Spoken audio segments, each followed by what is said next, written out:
The book is Madam C.J. Walker Builds a Business, and today I'm reading chapter 2.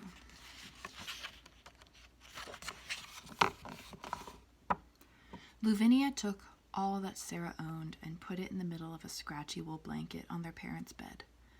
A metal cup, a small plate, Sarah's Sunday dress, Papa's work scarf, and Mama's spoon.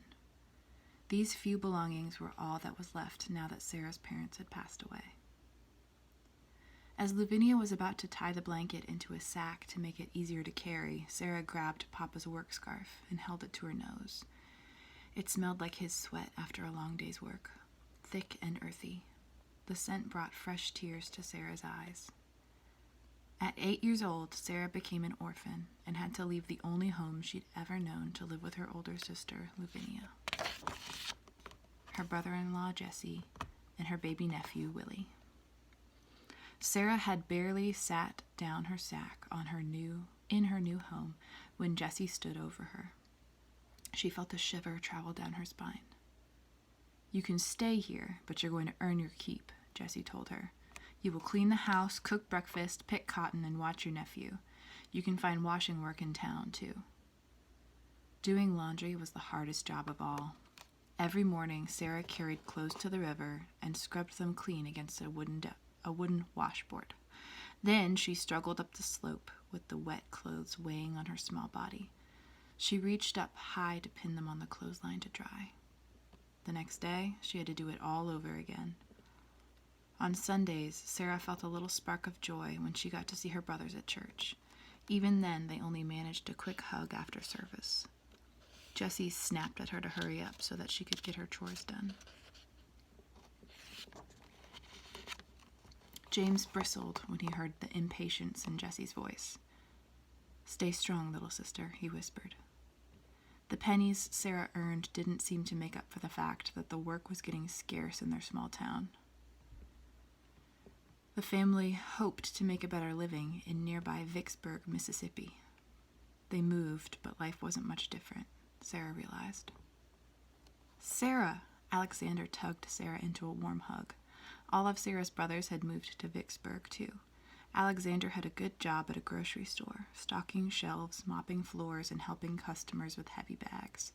He worked hard, but he still had some time for his baby sister. "You're late," Alexander chuckled, turning the grocery store sign from open to closed.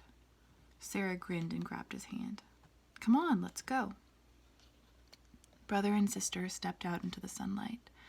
Sarah peered in all the shop windows. She wondered what it would be like to sit on a sofa with cushions soft as clouds. She wanted to pluck a feather from one of the hats on display and feel it glide across her fingers. What if she could wear shoes so shiny she could see her face in them? A steamboat horn thundered, making Sarah's body rumble. She watched the boat chug up the river and wondered where it was headed. She hoped that it was going somewhere magical, to a place where no one went to bed hungry and little girls could go to school instead of working so hard. "Sarah," Alexander said, setting a heavy hand on her shoulder. "I'm leaving Vicksburg soon." "Leaving? But you just got here." "Don't look at me like that." Alexander's face got so serious that the center of his forehead wrinkled. "It's not safe for me here anymore. We're going to St. Louis where there's more black people and hopefully less lynching." Sarah didn't say a word. She knew what happened to black people sometimes. She knew white men got angry and rode their horses around, burning houses and churches, yelling, even killing black people. Mama and Papa had called it lynching. She'd heard them whispering, but they'd stopped whenever Sarah got near.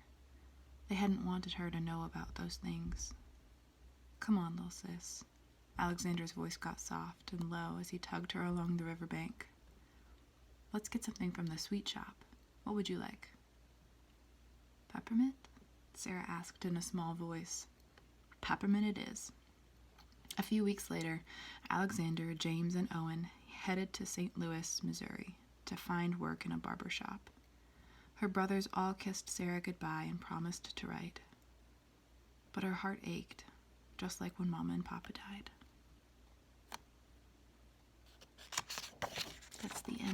Chapter 2,